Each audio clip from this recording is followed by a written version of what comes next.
Herzlich willkommen zum zweiten und auch letzten Teil der heutigen Veranstaltung, nämlich der tatsächlichen Vorstellung des Buchs, um das es heute geht, Media Archaeology, herausgegeben von Jussi Parikka, unserem derzeitigen Gastfellow, und Erkki Huhtamo. Mit zu Gast sind auch Enns, der die optischen Medien von Friedrich Kittler übersetzt hat ins Englische. Wolfgang, Ernst und Claus Pias kennen Sie jetzt schon. Es wird jetzt ein Podiumsgespräch geben zwischen den Autoren und Teilhabenden und es wird im Anschluss auch die Gelegenheit geben, Fragen zu stellen. Und dabei wünsche ich viel Spaß. Thanks very much, Paul, and thanks for everyone for coming. As said, first of all, huge thanks for being able to talk English in this context. Again, I use the same phrase always. I mean, it's a question that has to do with politics of science, but it's also a practical question because my German would be so bad that it would be all in pain. So that's why it's good to have this English spoken section as well. We just learned we have to speak Greek. Which we might get to, you know. I'm not against it.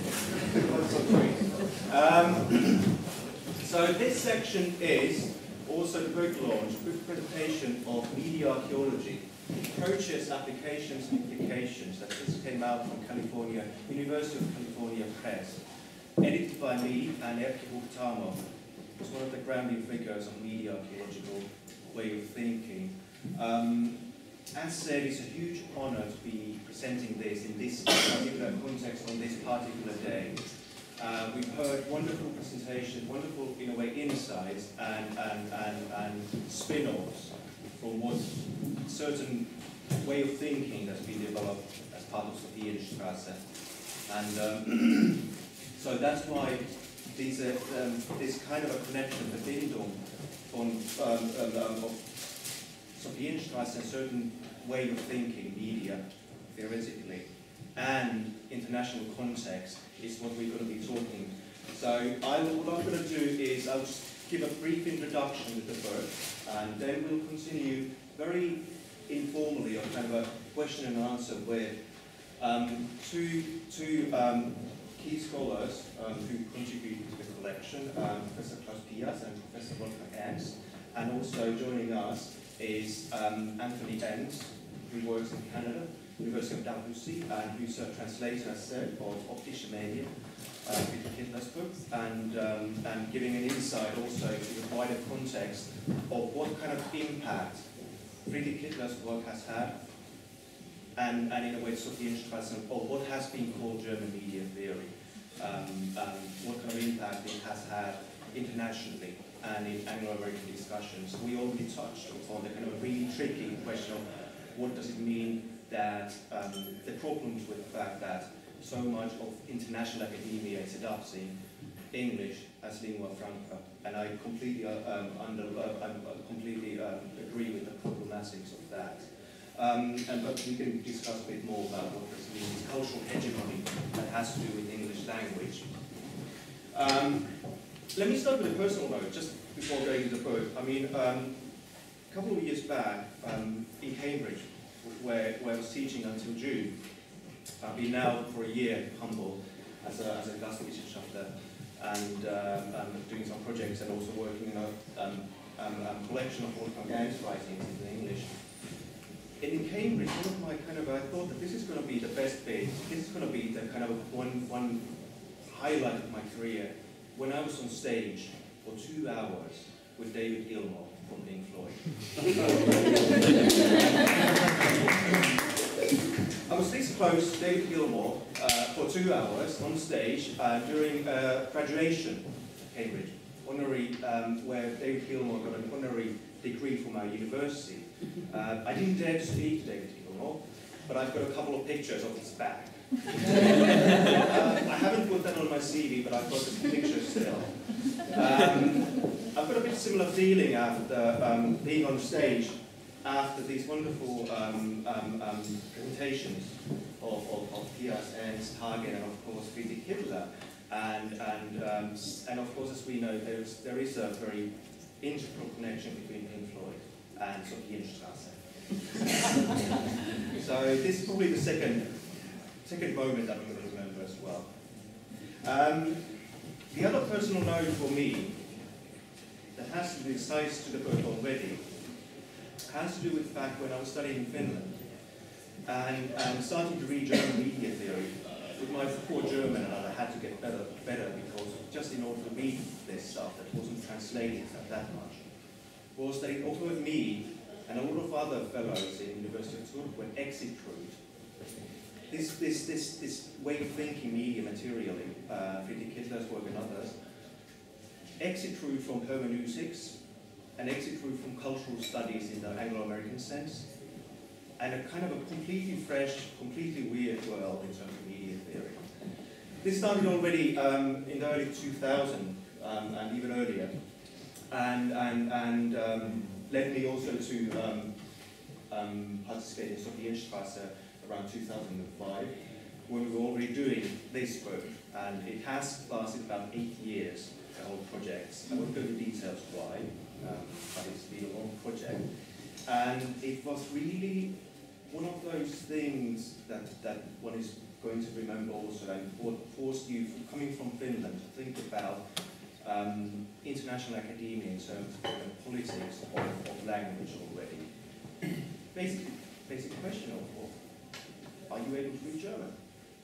Are you able to read French? Well, I had to learn French as well because I wanted to read all the stuff in French, but German was integral to the whole project. So the book has been coming along for a long time, and we worked together with Erkki Huhtamo, also a Finnish cultural historian, now works at UCLA, on the project. And the kind of idea behind this was trying to map out and bring into a collection a wide strand of things that goes under the umbrella name. Having said and having raised German media theory, let's use the word Sophienstraße media theory, for example. German media theory is a problematic, very Anglo-American term as well. Having raised that, of course we realise that it's not the only thing that goes into the topic of media archaeology. And that was one of the crucial aims that we wanted to do. To bring together a wide range of approaches, some coming from Germany, like Wolfgang Enns' work and Claus Pias' work, but to try to collate that, try to somehow find connections and disagreements between that and of course Zielinski's work, with a wide range of other things going on. In a way, Sophienstraße as one of the hotspots internationally as well. I think Jeffrey Young has referred to Sophienstraße in German media theory in a kind of a tongue-in-cheek way as German export article. It's like Volkswagen and so forth. And light blue. But it's of course the only place, and we know there's a lot of things in Germany, hotspots. Similarly, Amsterdam, another German, Thomas Elsasser's more new film history-oriented way of thinking about media archaeology, completely different lineage of thinking. Imaginary media research, for example, also in Amsterdam by Erkki Huhtamo, who wrote a chapter for the book, and various lineages in the US or North America in general, not least of course McLuhan, as already mentioned once or twice today. And so you could, one thing would be concrete map, cartography of these bizarre rooms that media archaeology as a term or as a way of thinking has taken. Extending not only to academia, but also to various artistic practices. It's a shame that Paul de Marinis was supposed to be here, can't be here with us. He had another engagement, but he's a perfect example of what you can do concretely, materially, with media archaeology. Paul de Marinis wrote a chapter for the book as well, and in other contexts he has a wonderful quote about how he insists, when he's doing media archaeological artistic practice, he insists that he does his own chemistry, his own electronics, his own software. And that again is something that I can feel close affiliation with certain ways of doing media in the Sophienstraße way, and ties in with the Fundus media archaeological Fundus work here as well. The whole discourse that also emerged around 1990s having to do with dead media, through Sterling's work. Not explicitly perhaps media archaeology first, but we can see the close ties, close connections, and more recently extending media archaeological work into non-European, non-American cultures. A good example in the collection is Mashiko Kusahara's excavation into Japanese modernity from a media archaeological perspective. And again, we can expand that both in theoretical and empirical direction. So there's a lot. That's why I've been calling media archaeology a traveling discipline, traveling concept. It hasn't found a place. It's slightly hopeless, pretty good, slightly vagabond, slightly nomadic concept and way of thinking. Media history, media theory.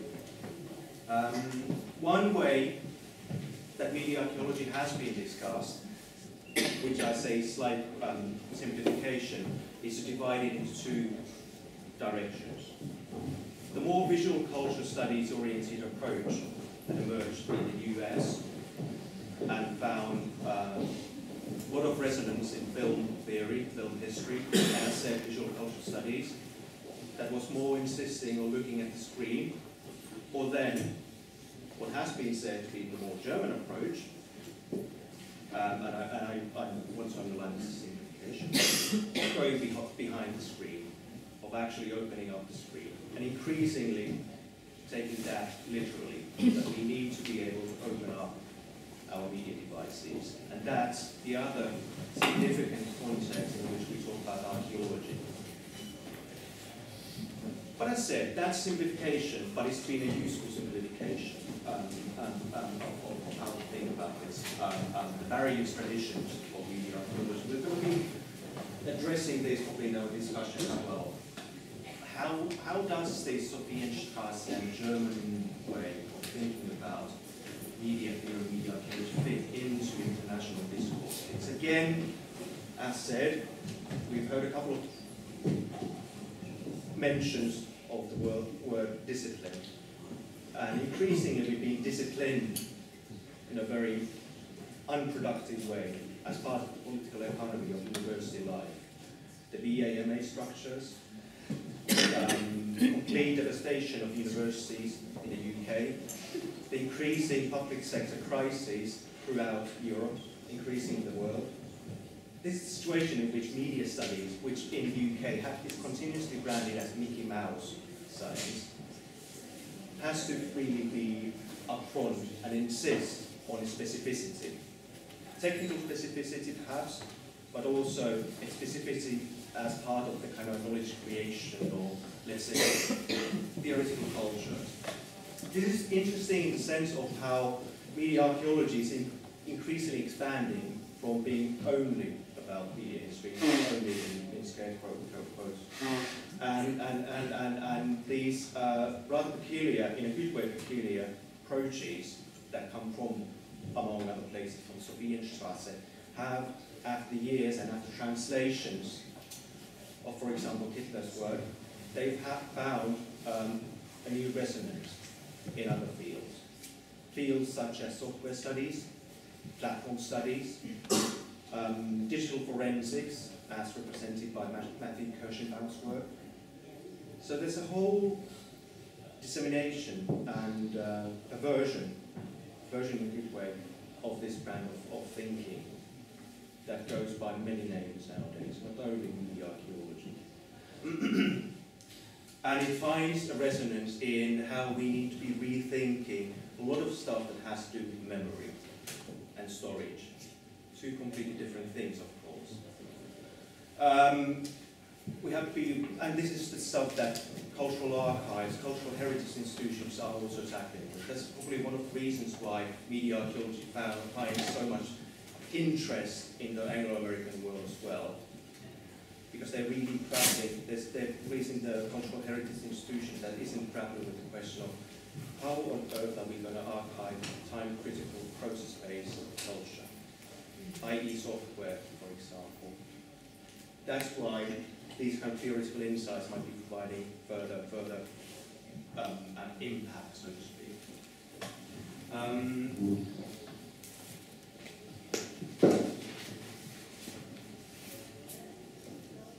So I'm rather proud that Arthur Croker and others endorsed the book. I'm going to read out what Arthur Croker said about the book, because there's another connection with McLuhan. Arthur Croker said about media archaeology, where McLuhan's understanding media ends, media archaeology actually begins.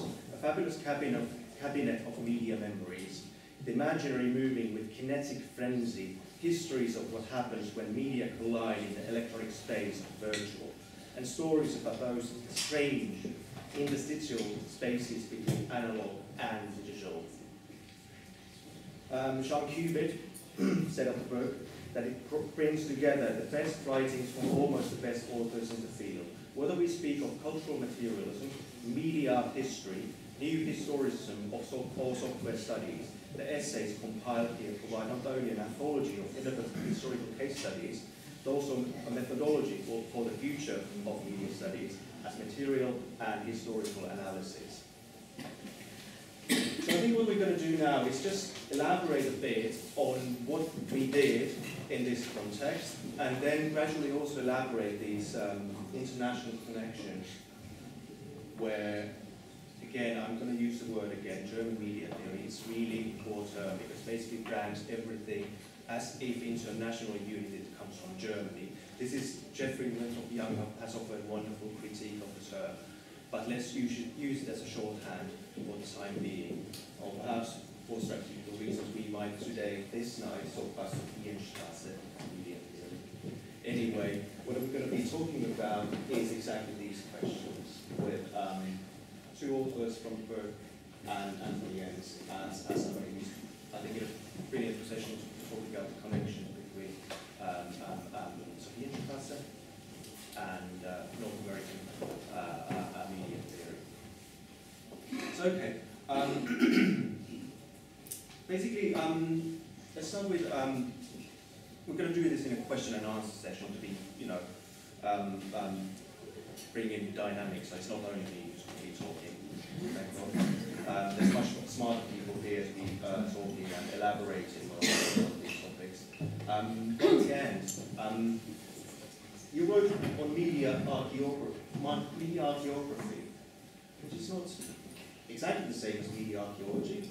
Would you basically just care to first elaborate on what you were talking about with your concept of media archaeology in this context, and how does it relate to your project with media archaeology?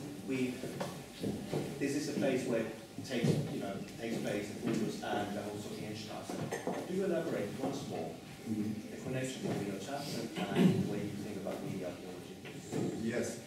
To expand it to media archaeography, yeah. This is taken from the 17th century British term when there was not only archaeology, which is the act of digging and having to do with material object, and archaeography is a special knowledge, the way you write, which is still our basic form of expression in the humanities. Yeah. So it's a method. And as an alternative to historiography, for example, archaeography, media archaeography is an alternative to media history, because I'm still convinced, or even more convinced than before, that media want to be located in a different time cartography than other traditional objects of culture, which maybe belong to cultural history or history as such.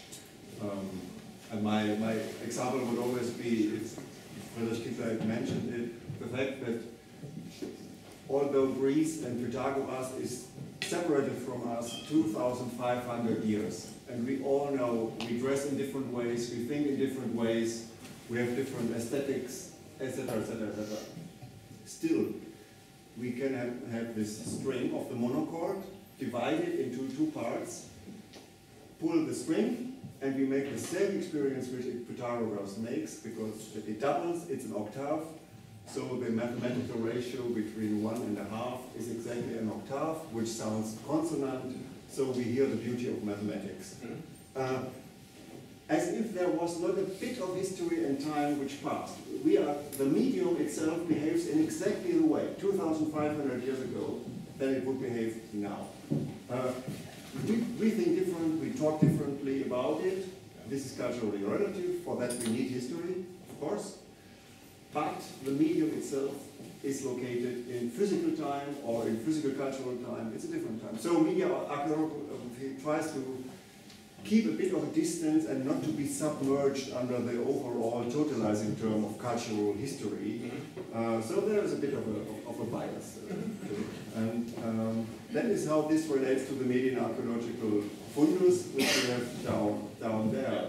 Because although we all know about the danger, if we use a word like media archaeology, we have faced the same danger which Michel Foucault faced as well, with his archaeology of knowledge. That people take the term archaeology at face value. They think of the discipline of classical archaeology, they think we dig out old media, this is sort of dead media, or however it is called, it's a bit nostalgic, it's pre-electronic, this is media archaeology.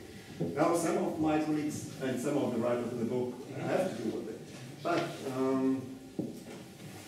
I would say Foucault made it clear archaeology is not about the classical discipline of archaeology, it's rather looking for principles, the arche, which is inside the word archaeology. And the principle does not mean the temporal beginning only, it means which is the governing principle, what is the ruling principle. So media archaeology is trying to reduce the complexity of a medium to the point that we can identify what are the principal issues to talk about. Programming, which can be a very complicated task. But to find out things like the if-then loop is one of the basic ideas of a certain group of programming languages, then you get the structure. This is the archaeological. This has not to do with the first programming languages, but it can have to do with the first programming languages when they are easy, but most of them are not easy, as Wolfgang knows. But on the other hand, now that I say the term archaeology should not be taken in the traditional way of classical archaeology of the Winkelmann Institute. It's more about principles, governing principles, laws of media in terms of Alexander Galloway, what are protocols of the internet. This is archaeology of the internet, governing principles. But there is a point where I join my colleagues, which are the classical archaeologists, because archaeologists, different from philologists, most historians, they are facing material culture. They are facing materiality. And if you go down and see the collection, the Median archaeological fundus, we see what kind of resistance a material medium is, when it runs, what happens when mathematics suddenly is doing something. Then it becomes a medium, then it becomes a computer. What is the resistance of the medium? What is the beauty of the medium? Horst Bredekam, our colleague from art history today, talked about astronomical instruments of the 17th century, and he said, now this has a knowledge of its own. This material artifact has a knowledge of its own. So then we suddenly become very archaeological. But to close my short statement, to my point of view, media archaeology has a multiple meaning, but those multiple meanings can be defined in precise ways. And I would I have 10 fingers at my hand. I would say it's media archaeology is a method. It's a scientific method. It's a way of doing media studies. No? It's a method. So it's a scientific method of keeping a distant look, for example, to get suspended from immediate interpretation, to keep a distant, cold look. I'm always, I feel a bit afraid because it sounds like Ernst aesthetics of the photographic camera looks very coldly at the world. When our heart is touched, or the camera just takes it very cold. And Jünger was fascinated by that, we know, and this puts us in a complicated ideological critical problem. But to keep this distance, you need to look at a medium in order not to be diverted by its content. That's the McLuhan thing. Yeah. To look what is the medium doing and how is the medium looking at us. But nowadays I would add, it's not only about the cold, distant gaze of analysis, but it's about the media archaeological ear as well. It's not just about looking, but listening. when we listen to a medium, and we heard, can we listen to thoughts? When we listen to a medium, we become aware that a medium in its more precise definition is always only a medium if it's doing something. So Pias reminded me once, we should not ask what is a medium, but what does a medium do, because they are operative. Even the computer now, it looks like a page of a book, but it's constantly refreshing, doing something.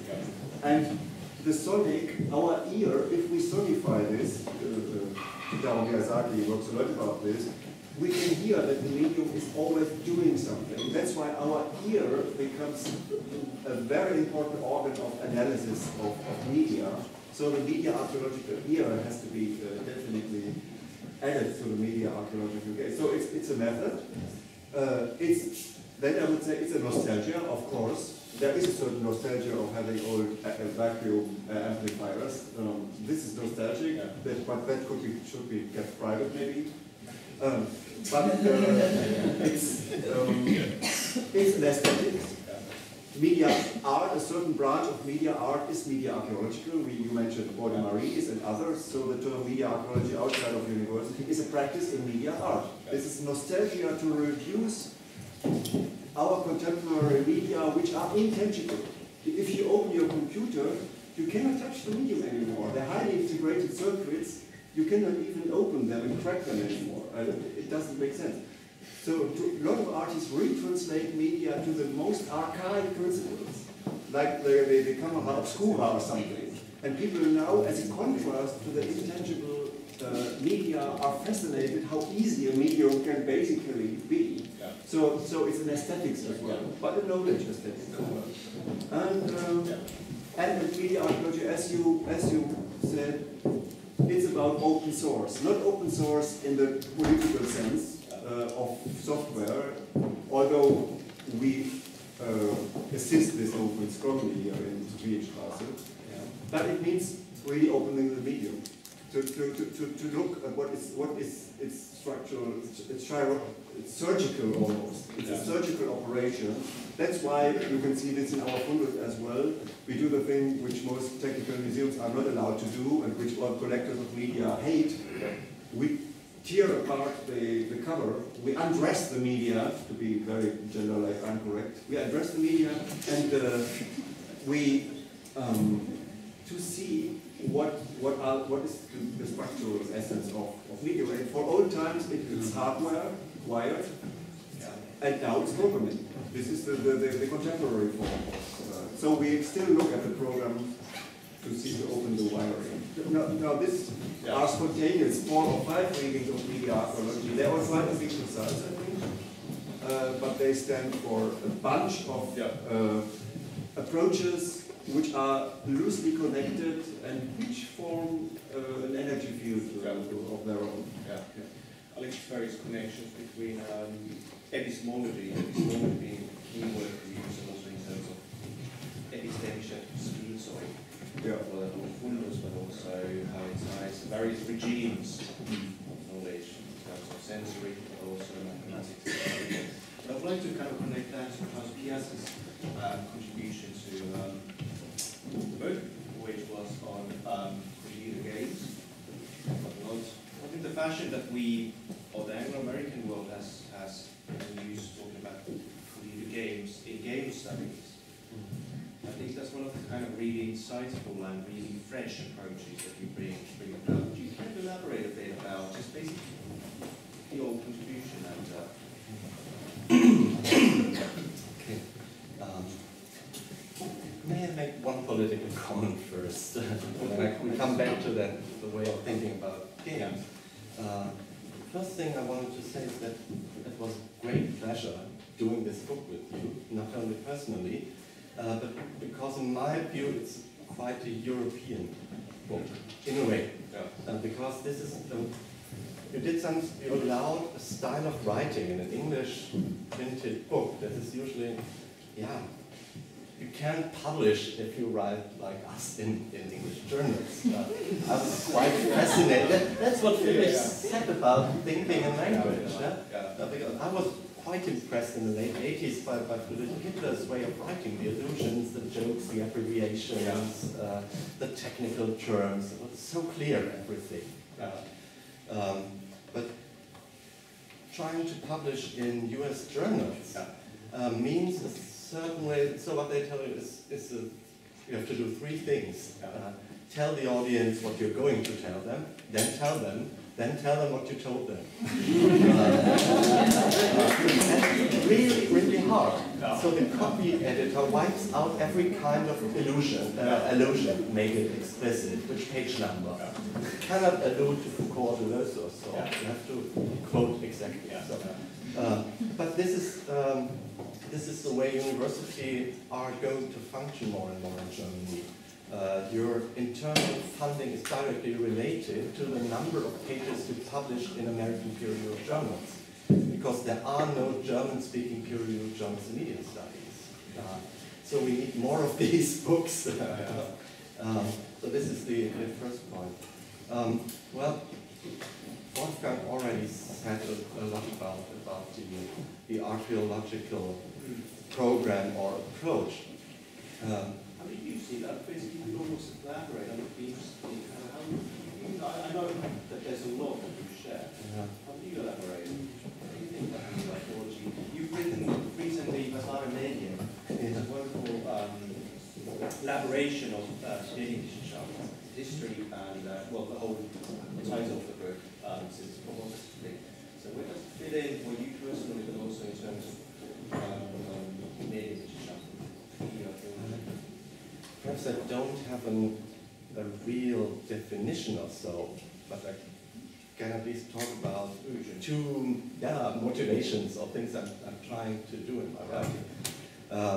The one is, in a way, biographical, because my generation is the postmodern socialized generation at German university. So what we read is French postmodern theory. The interesting point and the option that Friedrich Hitler offered was to, again, get our hands on historical material without losing the theoretical, elaborate theory with his kind of pimped Foucault methodology.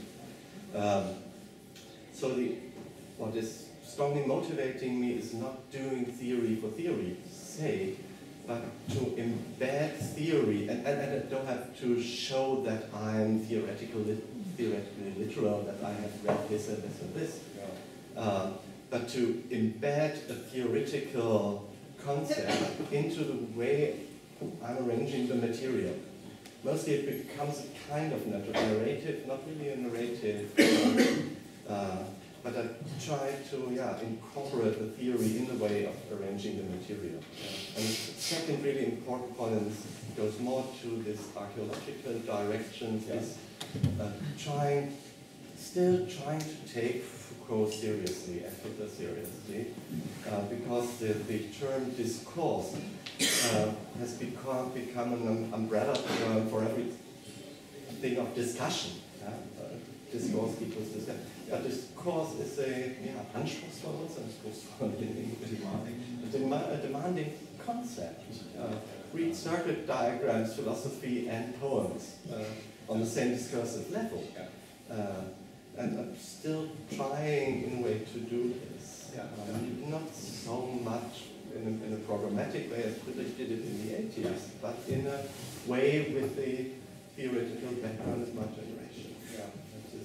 This way that leads to archaeology. That's a good point.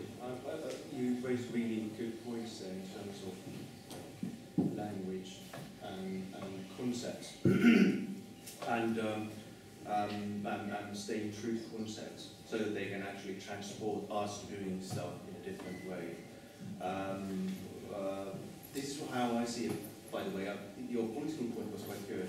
I completely enjoyed that. I just read, as a footnote, Dominique Laporte's Histoire d'un merde, History of Shit, recently, which is a wonderful policy history of shit, as in a very material sense, but it's also it's the history of shit as a parallel history, it's a history of language, purification of language, and purification of our urban life go parallel. It's a very French-focused history, but also we can talk of a history of shit, of history of purification in academia that tries to expunge with everything that doesn't fit in, and which usually has to do with basically different ways of writing. And as myself, completely coming also outside certain Anglo-American language field from Finland, I can perceive these differences, and I go through the kind of similar kind of grinder in terms of how to write. It's an interesting question. It can't be but, continue to Anthony Enns, who has to work between languages as a translator, not only a translator, of course, an academic who writes a lot about media history and theory in a very media-cultural way, but you're also a translator of for example, Hegel and Schneider. As we know, it's not an easy it's not an easy work. Translation never is, but German media theory isn't either. How do you feel about this kind of standing as a Anglo-American native speaker and academic, and being in a crucial position of kind of dissemination of these ideas into a cultural field in which it just might feel really weird what some of the ancient classic people are talking? Yeah, that's exactly right. I think I had actually read some notes on this very question. The reception of what's known as German media theory is quite strange. The history is also I want to start with by saying I think there is, in a North American context, there's a huge difference between what we call German media theory and media archaeology. I don't think media archaeology, those things are not necessarily grouped together. But I think, so going back, I would start with, I think the Discourse Networks of System. That was the first major translation of one of Kepler's works, and it came out in 1990 with a very nice foreword by David Waller, which was virtually the only English essay on anything to do with German media studies for the next 7 years. There was nothing else. And I thought it's still a great essay, and it really does a good job of explaining how to find sort of hermeneutic tradition within Germany. But he does, by focusing so much on tracking the argument discourse networks onto Foucault's notion of epistemic shifts, it sort of led into discussions that were going on in the United States at that time, post-humanism. Foucault's The Ending of Order of Things was the humanists appearing like the face in the sand, washed away by the time. People often read discourse networks as speaking directly to these discussions, which is somewhat strange. I don't think post-humanism had this impact in Germany. There were maybe 10 books on this, and they came much later. And also, I think it was picked up a lot in writers who were working in science fiction studies, strangely. A writer, like people who were writing on Donna Haraway and the Cyborg Manifesto, they sort of lumped Hitler in with these works, which is a bit odd. Now, I think the next major translation was John Johnston's Literature, Media, Information Systems in 1997, so quite a bit of time passed. And this was a point where people in North America were becoming obsessed with hypertext. And this seemed to be the latest thing, how hypertext was going to transform literature, the production of literature. And I think the essays that John chose for that collection were, although none of them deal with hypertext, they were all supposed to speak to that transition, how literature changes as the result of a changing media ecology. So the Media and Drugs essay on Pinching and Scrapping's Rainbow was in there, and the first translation of Dr. Ethnicity. And then one of those essays was also republished in Reading Matters, this anthology that Joseph Tabby did on the narrative in the new media ecology, speaking directly to that sort of issue. And John, and I say personally, John, I actually met John shortly after he did this translation, and told me the story of going to meet Hitler in his office. And he said, Anthony, you walk in to a completely empty white room, and there's nothing but a white table and a computer. Hitler has moved beyond print. He only reads things on a computer. And this is, having studied here, of course, this is ridiculous. And I found that later he met Hitler right after Hitler had moved in. But for him, this was, for him, Hitler represented this new hypertextual age.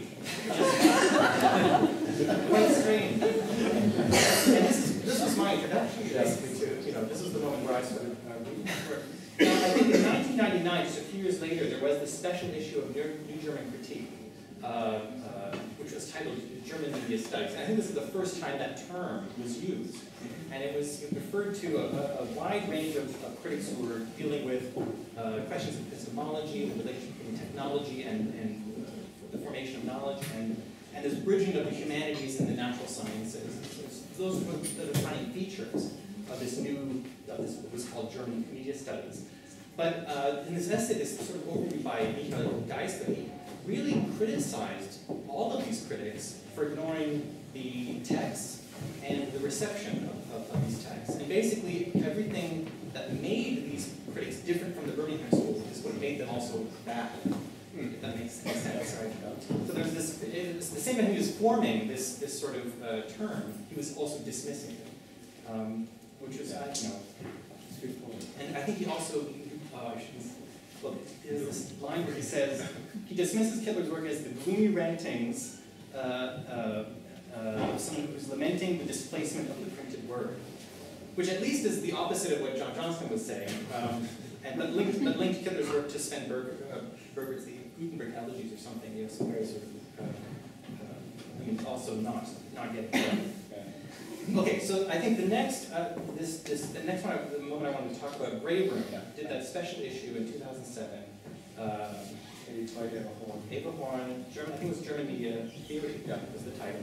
And in her introduction, wonderful introduction, she says, there is no such thing as German Media Theory, but Hitler is its founding figure.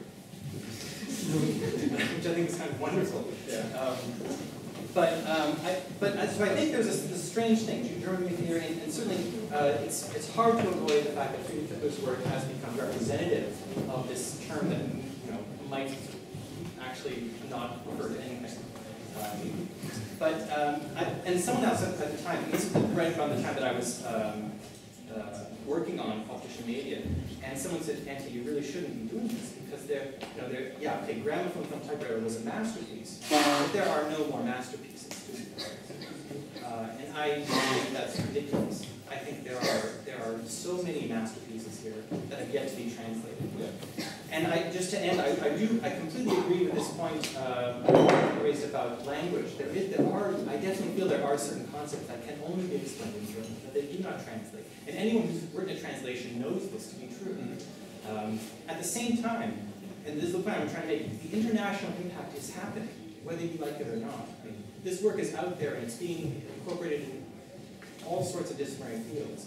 And I think it can only be a good thing to do more translations and to have better introductions to help to contextualize and explain the place of these books.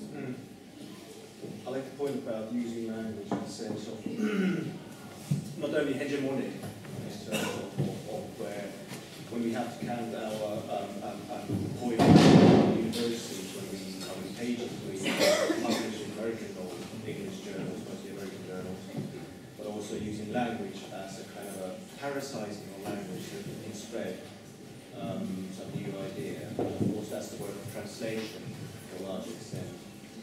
And of course, Herr has been instrumental in kind of raising similar themes, especially around German media theory or the planning. Just needs to get out there. Because it's a force, something that Claus mentioned.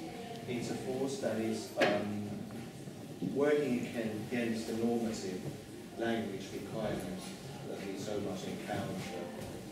This is actually a funny thing in terms of parallel EAMA structures, purification language. It's all about purification to a large extent. This is getting the gloomy discourse as well now, but still.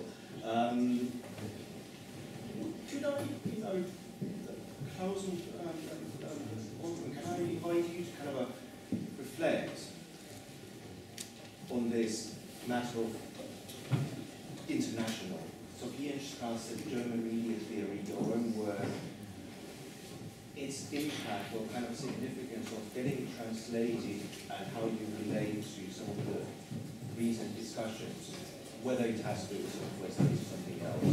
How do you feel about this work of translation in this difficult situation? Because of course, in the context of being also that I'm working around on a collection of Wolfgang writings, first one into English, that's coming from University of Minnesota Press next year. context, personal context as well, but more widely as well, and theory of politics of academia. Maybe that some of the American academia comes closer to what we call Sophienstraße or German media theory. You mentioned already that there is a sort of new materiality awareness, or like I mentioned, Alex Galloway's protocol studies. So it's not just the older position between cultural studies on the one hand and the German on the other hand. But maybe it was mentioned several times today. There's something European a European way of thinking we have to defend, and which partly includes the US even. It's a way of, it's a deep epistemology. It's a deep epistemology, which has to do with language, which has to know where cultural technologies, how they form language, which is a very deep European experience. And Europe is being defined by what we today sometimes call media technologies, which starts with the vocal alphabet or things like that, which are so much dominating our scientific thinking, the university, the way we talk now, the type of dialogical, analytical talk.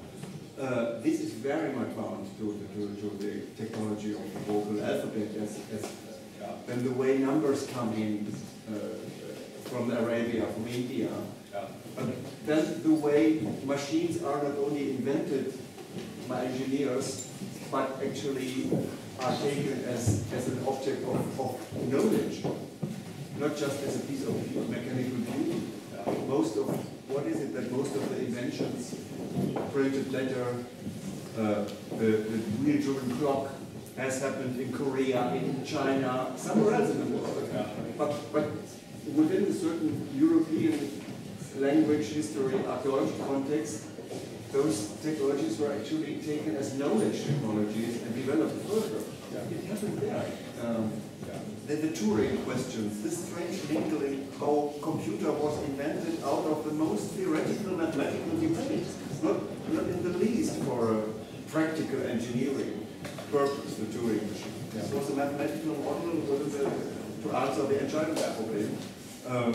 So there is something very difficult to describe, which I would call Occidental, maybe not European or Occidental thinking, which is partly extending, of course, to the US or to other parts of the world. But this is in an uncanny way related to media, theory and archaeology itself. That makes it so fascinating. And maybe this is the field where this international field opens.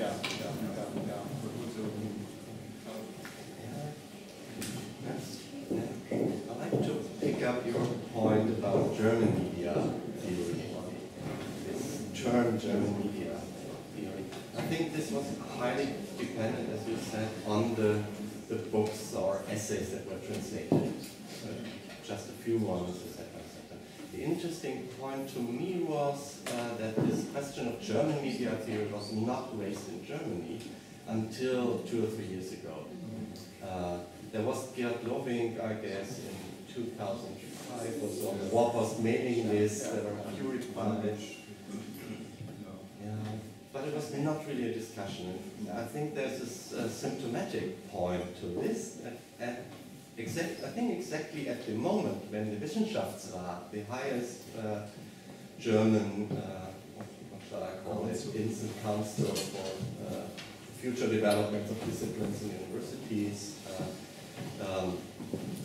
defined the future of media studies, which was quite successful in an institutional way in the late 90s and early 2000s, exactly at this moment of success, also not only of the Sophienstraße, but in various places all over Germany.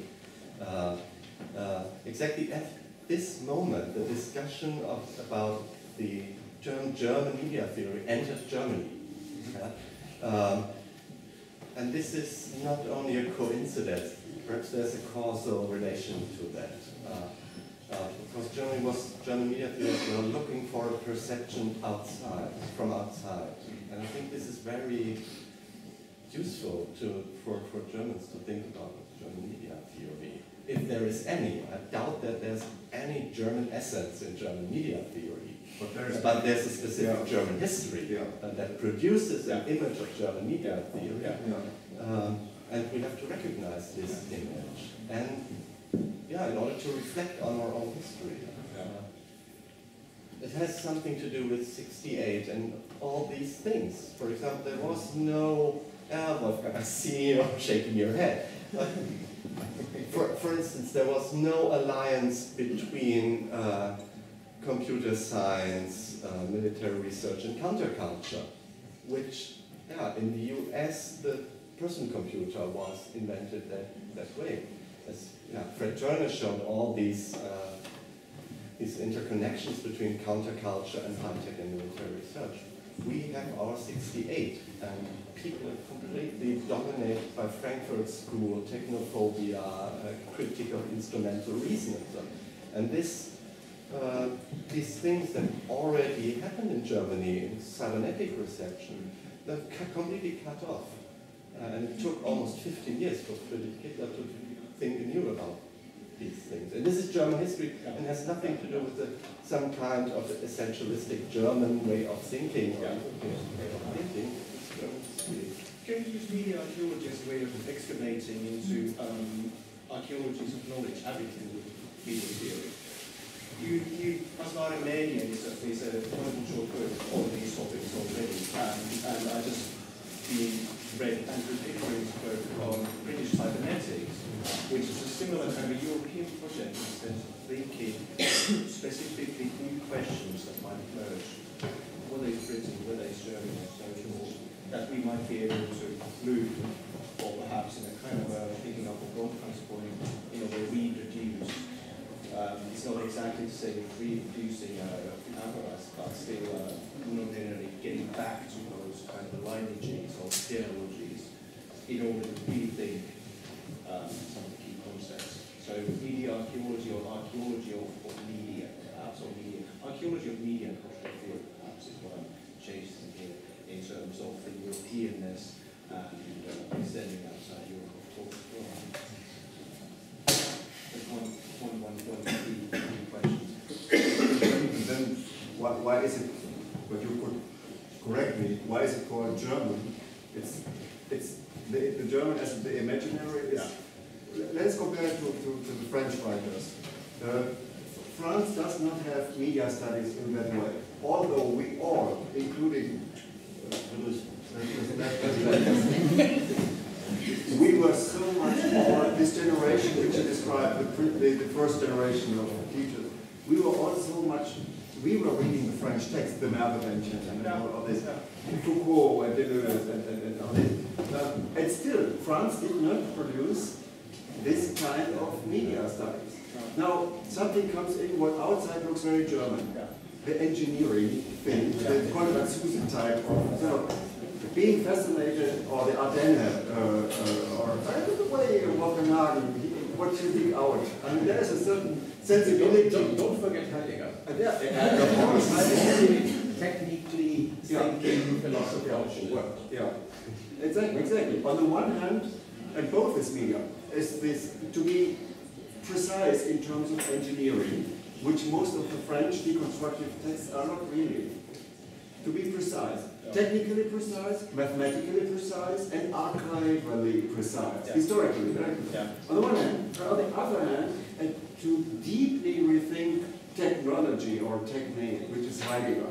Now, this can come together. This, on the one hand, to be precise in what is really actually happening, or has been happening, and at the same time, rethink it deeply. Now, this mix is something which I don't know if we can fulfill this, but this looks, as if from outside, this looks, for some reasons, which is Heidegger, Nietzsche, and others, very German. That's why this is called German. Untranslatable. Untranslatable German. Because it is a Gestell. Something there. So translate Gestell, please. Can you translate Gestells? You know the central concept in Heidegger's theory is Gestell. What is it in English? Usually it's used as enframing, but it's not framing. it's not a good translation, I agree. exactly. more German. But more seriously, I mean, then again, I'm just asking about that kind of Canada perspective here. I mean, I'm not it's safe, you know, it doesn't have to be a macro specialist, but that's media archaeology starts at macro. What do you think? Well, I think McLuhan is doing media archaeology, but then they were looking back to Louis Mumford, technical civilization, and I found out Louis Mumford was actually a reader of Ernst. Good reading and philosophy. But that's what we call knowledge philosophy, not sociology. This is sociology. It's not philosophy. Yeah. So, yeah, no, I think there's exactly. I mean, that's probably one of the key questions in terms of do we really start unpicking this stuff?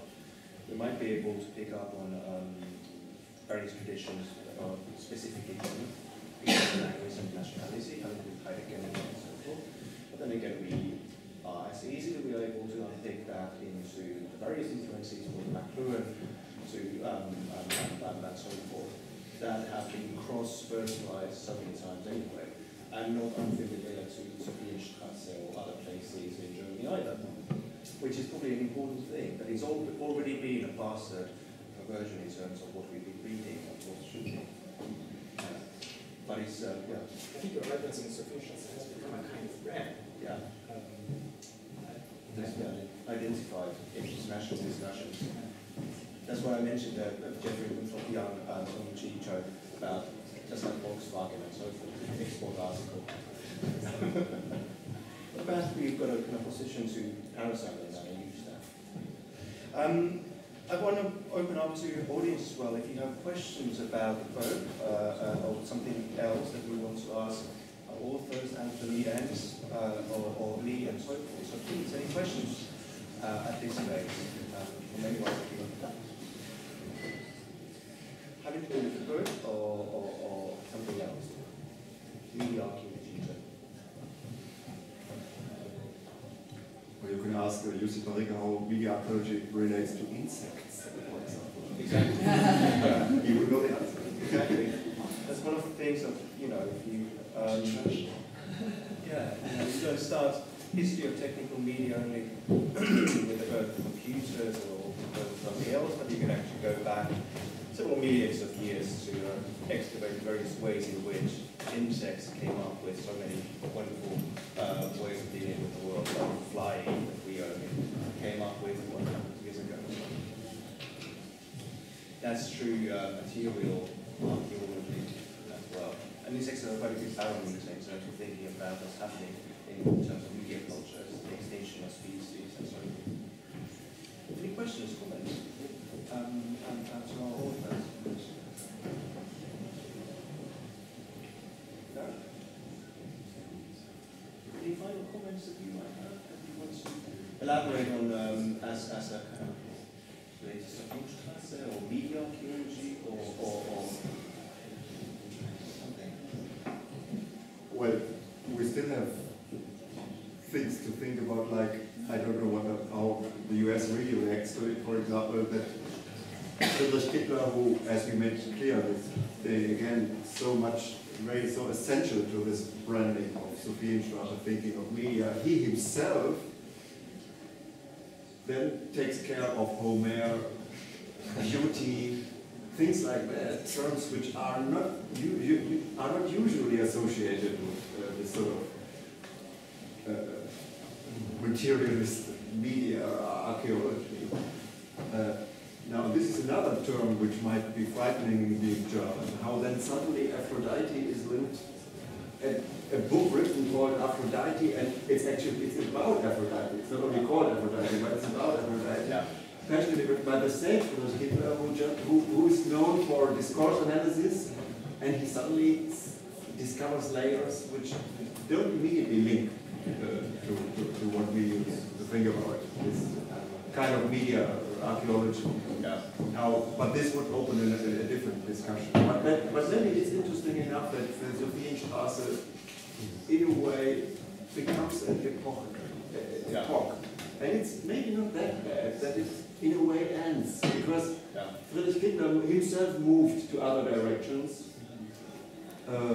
we are forced to move and we are willing to move, and even I mean, the bachelor and master students, they must get the chance to find not nostalgia of Sophienstraße, but to see that we can connect, like Claus Pias when he organized a recent conference in Lüneburg on the fact that now media culture is about those interfaces, about social users of apps and mobile media. And although at first point it looks like a contrary of media archaeology, we have to face this. And maybe, but to answer or to question about this in a different way. But so things are moving. Perhaps the only thing I can say is that, doing media archaeologically, there's so many interesting research topics. I just don't know what people are doing. There are hundreds of topics that open up if you prefer a kind of archaeological approach. For the last time, remember to McLuhan. The finding aid of the National Archives of Canada has 509 pages, just listing things from the McLuhan legacy. They are not edited. Not even the boxes were really open.